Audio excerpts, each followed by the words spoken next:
I have a little bit of a off-top question because I'm in a process of searching and trying to figure some things out. I was born and raised here in America.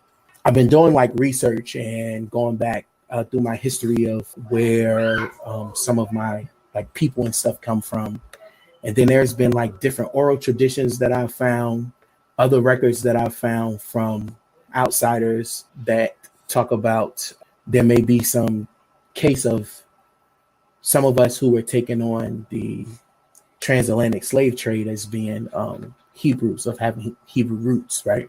But I know that in order to determine if a person is Hebrew, they'll have to come from their mother's lineage or through conversion, from what I've read and researched so far.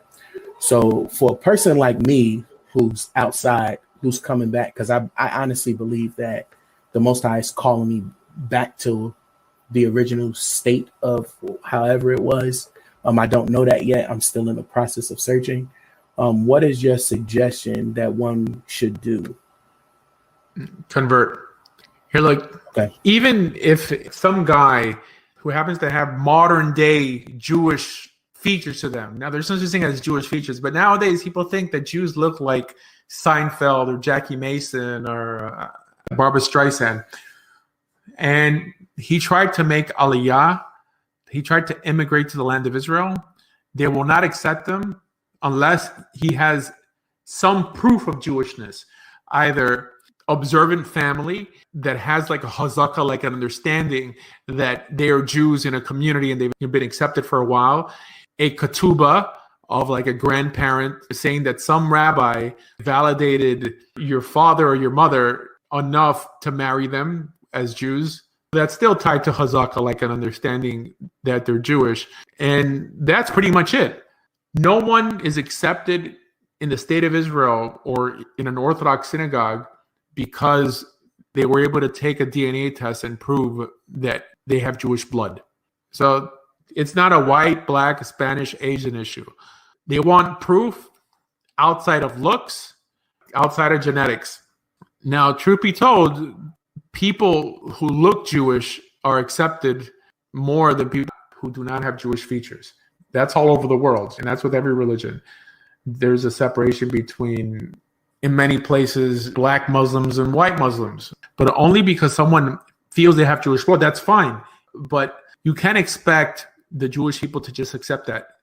However, you should expect not to be mistreated when you come to convert and not to be made to wait a year or 2 years to convert. If conversion is done the way Jewish law says it should be done, it really should happen in a couple of days. It should be just as fast. It should take just as long for someone to return to Judaism as a Baal Tshuva or a Choser B'Tshuva than it takes for someone to convert. I mean, nowadays people don't want to hear that because they're like, oh, now I have to convert, and I've heard nightmares about it. And they should worry.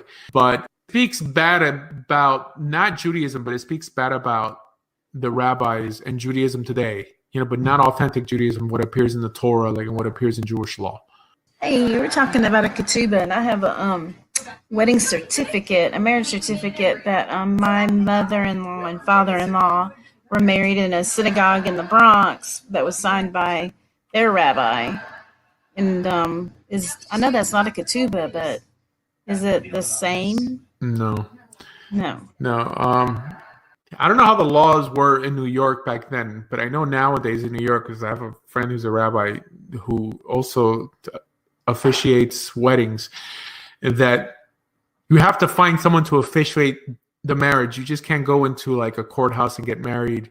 My friend's an Orthodox rabbi, and people just call him up to marry them even though they're not Jewish. So like he signs a certificate, but that doesn't mean that it's a Jewish wedding. Yeah, so that's how it's been, at least for the last 20 years, as long as I can remember. They were married in, the late 60s. It was in a synagogue in the Bronx. I mean, it doesn't exist anymore. I think it had to close because it got to be in such a bad area from what she told me. Yeah, but it's not a ketubah. Like, no, it's not a ketubah. It's just a certificate. Yeah. A marriage certificate. So I don't think... I mean, that would be interesting to show. Like, if the names are on there, a synagogue may accept it. Like, why would you get married in a synagogue? Well, they would have to see the laws back then, like I said. But nowadays, Orthodox rabbis can marry Catholics.